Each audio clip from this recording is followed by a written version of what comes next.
You know, considering it's already been 20 years since the first film, you can say that time really went by pretty fast.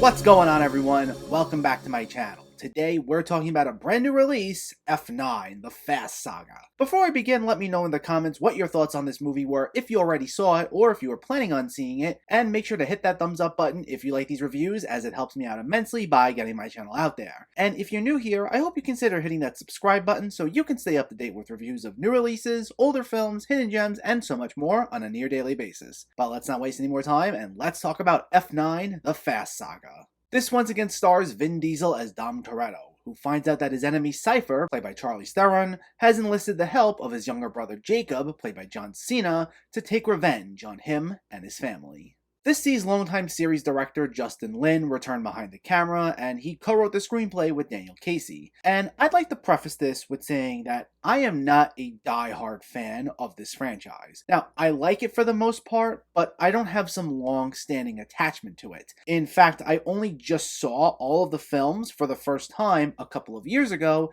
leading up to Hobbs and Shaw. And while I did include this on my most anticipated movies of the month video, I wouldn't say it was high up there on the list for me. I figured this would be nothing more than another silly, mindless entry in the series with some emotional core stemming from our appreciation of the characters built over the course of several other films. And that's exactly what we got. Though what considerably piqued my interest in the week leading up to its release is hearing how so many people say that this lost them, or the fact that they regarded it as the worst in the series, and it was for reasons that didn't quite make sense to me. Now, the film's been criticized for being too cartoonish or too over the top, and I didn't quite understand where that was coming from. Now, while the earlier entries, when the series was still mainly focused on street racing, still tried to have some basis in reality, the later entries, starting with Fast 5, found the series moving further and further away from that. And each of them have gotten considerably more over the top than the last.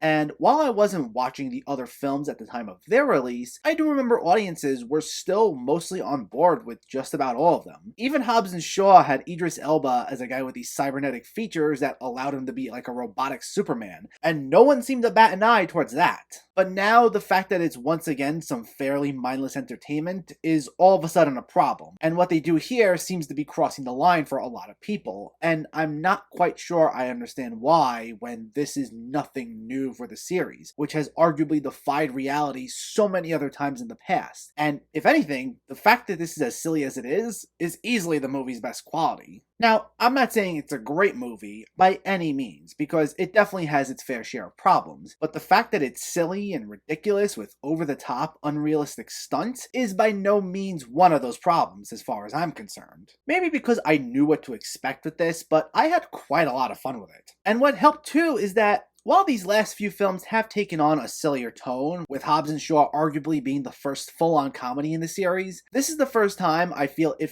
fully embraced that silliness, and it even takes on a self-aware approach about it, proudly wearing it on its sleeve. There's a notable subplot where Roman and Tej, played once again by Tyrese and Ludacris, explore the idea that these characters may be superheroes because they think back on all the other ridiculous scenarios these characters have survived over the last few films and wonder how it's even possible. And they play around with that with a number of stunts that are something out of a cartoon. Like early on, Tyrese's vehicle is wedged between two giant rocks and is slowly falling, where it's just above a bomb and he's racing to get himself out before it falls.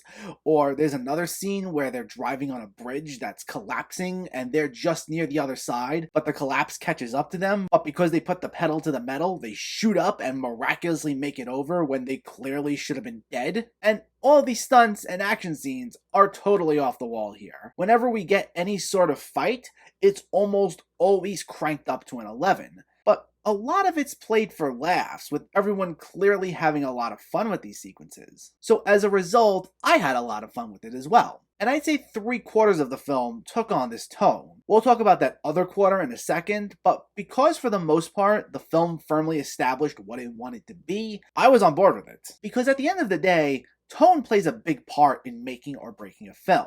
A film can be as unrealistic as it wants, but if it makes it clear you're not meant to take it totally seriously, and it knows what it is, that can go a long way. It's not the only thing you need, but it helps a lot.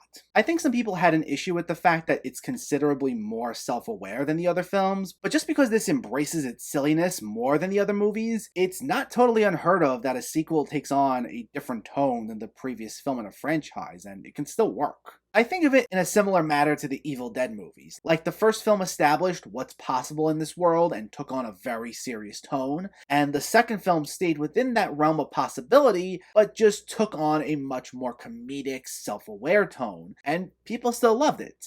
Now, granted, I like the Evil Dead movies much more than the Fast and Furious movies, but it's a similar situation the way I see it. Now, going back to that one quarter of the film that did not take on this tone of goofy, over-the-top silliness, that's where I had the biggest issue with it. I think I cared more about what happens to these characters because of what's been established in other films, rather than specifically because of what was going on directly in this film. In between the fights is this family history subplot with Dom and Jakob, and we get these flashbacks to their childhood, and we find out why they hate each other, and there's this whole giant plot with Jakob and Cipher, and truthfully, a lot of it's borderline impossible to follow. Like, I kinda got the gist of what they were going for, but in some of these moments, there's all this name dropping and location referencing that they make, and you're not quite sure of many of the details, to be honest. So if there was an area where this film lost me, it's there. On top of the fact that I didn't always quite buy the reasoning behind Dom and Jacob's falling out. I mean, I thought Vin Diesel and John Cena did a fine job, performance-wise, as did the rest of the cast, and they were all charismatic and likable enough that I enjoyed watching them, especially after having followed them for 8 other movies. But truthfully, whenever this leaned too heavily into its plot, that's where it suffered the most. And it added to some clear tonal inconsistencies that the film had at times, where you have this emotional family moment that didn't even really work, followed by, say, a sequence of the characters using magnets as weapons. And yes, if you haven't seen the movie, that actually happens here. A lot. I told you, it's off the wall. Luckily, the sillier elements are the dominant tone, so it's not like this identity crisis was as major of a force as it could have been throughout the entire film. Because like I said, it's about 75% silly, 25% serious, but when we do get that shift, it can be a bit jarring, especially due to just how incomprehensible the story can be at times. On top of that, it also makes the film way too long. This is 2.5 hours, and there was no need for that at all. This would have gone up a notch in my book had it just shaved down even like a half hour. But that aside, it's a fun movie. Though, if you're not a fan of the series to begin with, then I can assure you, this will not win you over at all. But I guess I just don't fully understand the longtime fans who liked at least all of these later entries and now suddenly feel like this crossed the line. It just didn't make a whole lot of sense to me. I mean, if you really didn't like the movie, you didn't like the movie. It's all subjective at the end of the day, and we all have our different opinions. I'm just saying that it's not like this is the first time where the series has done something totally ridiculous. So I'm just not quite sure what this film did so wrong in that regard that the other films didn't do. There also seems to be this attitude going around from those who didn't like this movie towards those who do like this movie. Now, I mean, you always get that with any film. There's always someone who wants to tell you that you're wrong for feeling a certain way or whatever. But with this film in particular, I'm seeing a lot of people who didn't like the movie be absolutely condescending towards anyone who actually likes it, or they're scoffing at anyone who said they expected it to be a little better. And I truly don't get why people are out in full force with this one in particular. Like I said, if you don't like the movie, you don't like the movie. It's totally cool.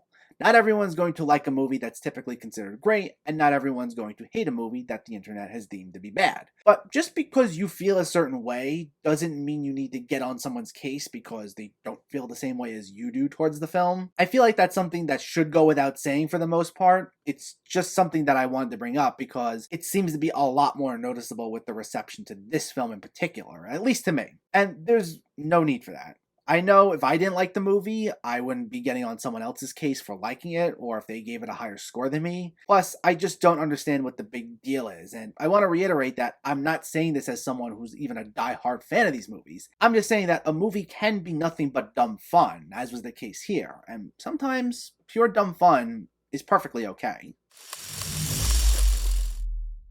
Is F9 one of the best Fast and Furious movies? Not at all. But one of the worst ones? I gotta disagree there. The film definitely has its issues, like whenever it leaned too heavily into its plot, which led to some tonal inconsistencies and a bloated runtime. But for the most part, this was goofy, funny, ridiculous, and over the top, which is a trait it shares with a lot of the later entries in the series. It's just this time it cranks it up and is a lot more self-aware about it. And to me, that's a positive, and that's why I really enjoyed it. It's not a great movie by any means, but I found it to be fun, and I'd have no problem watching it again at any point. F9, The Fast Saga, gets a 7 out of 10. So let me know, did you see F9 or are you planning to see it, and what were your thoughts? Was this really one of the worst Fast and Furious movies for you, or do you think people were being a bit too harsh on it? Let me know in the comments below so we can discuss. Also, if you enjoyed this video, please like it and share it, and for more movie reviews and film discussion, please make sure to hit that subscribe button to stay updated. Thanks for watching everyone, and keep having fun with film.